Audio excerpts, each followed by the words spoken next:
Shadow ఇది అంటారు. దానికి భద్రతగా సబ్మెరైన్స్ కొన్ని ఉండేవి, అంటే సముద్రం లోపల పైన వెళ్ళగలిగిన జలాంతర్గాములు అంటారు.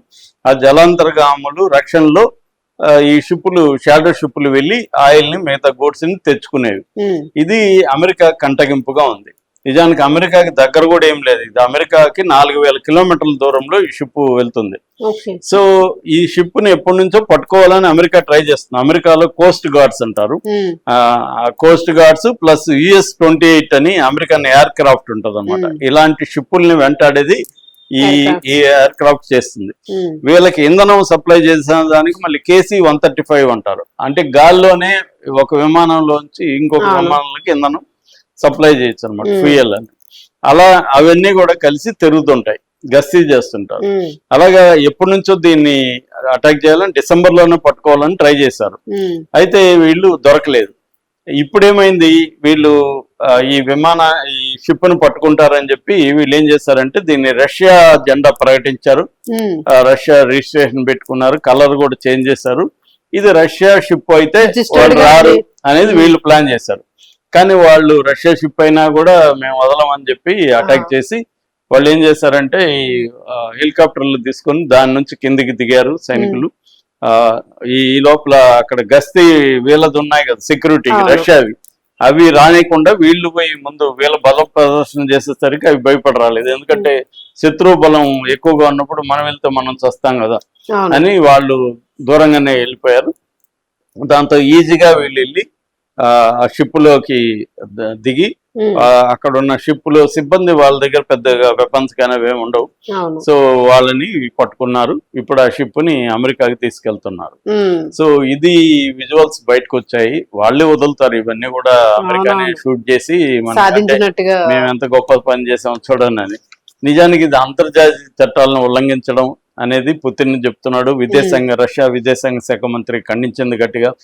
మా షిప్ని ఇలా చేయడం కరెక్ట్ కాదు, అంతర్జాతీయ దీన్ని చట్టాలను ఉల్లంఘిస్తున్నారు, మేము ఒప్పుకోమని వీళ్ళు అంటున్నారు. మరి ఒప్పుకోకపోతే ఏం చేస్తారు? యుద్ధ వాతావరణం. ఎందుకంటే రష్యా దగ్గర అమెరికా కంటే కూడా ఎక్కువగా న్యూక్లియర్ వెపన్స్ ఉన్నాయి. ఎక్కువ వెపన్స్ ఉన్నది న్యూక్లియర్ వెపన్స్ నెంబర్ 1 రష్యానే. అట్లాగే అమెరికాతో పోలిస్తే అనేక విషయాల్లో రష్యా కూడా చాలా స్ట్రాంగ్ గా ఉంటది. మరి ఇప్పుడు ఈ 2 దేశాలు ఢీకుంటే మాత్రం ఖచ్చితంగా వరల్డ్ వార్ వస్తుంది. పైగా ఇప్పుడు అమెరికా ఒకటే చేయలేదు, బ్రిటన్ కూడా చేసింది. ఇక్కడ ఈ ఆపరేషన్ లో బ్రిటన్ కూడా హెల్ప్ చేసింది అనమాట. సో బ్రిటన్ అమెరికా కలిసి ఈ ఆపరేషన్ చేసింది కాబట్టి రష్యా ఇప్పుడు బ్రిటన్ మీద, ఇటు అమెరికా మీద సీరియస్ గా ఉంది, సీరియస్ గా తీసుకున్నారు. ఎందుకంటే ఒక పక్క నువ్వు నీ ఇష్టం వచ్చినట్టు ఆంక్షలు విధిస్తావు, ఆంక్షల్ని బ్రేక్ చేసి వాళ్ళ దేశం బతకాలి కదా. ఆంక్షలు విధిస్తే వాళ్ళ ప్రజలు ఏమవ్వాలి?